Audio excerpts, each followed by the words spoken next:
الله أكبر الله أكبر. أعوذ بالله من الشيطان الرجيم. بسم الله الرحمن الرحيم. Assalamu alaikum warahmatullahi ta'ala wabarakatuh. Kapatid, may dalawang bagay na palagi na itong binabayolwala natin. Ito ay ang siha o yung lakas natin at saka itong free time.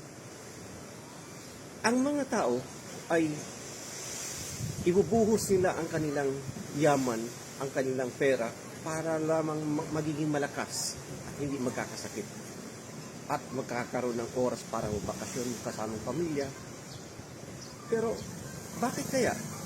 Ito ay sabi ng Propeta Muhammad sallallahu alaihi wasallam, ni'matani maghbunun fiha kathirun minan nas, as-sihhatu wal faragh.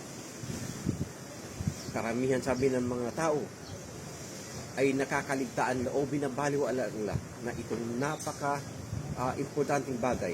Ito ay ang siha at saka ito ay ang free time. Naway patawarin tayo ng Allah subhanahu wa ta'ala.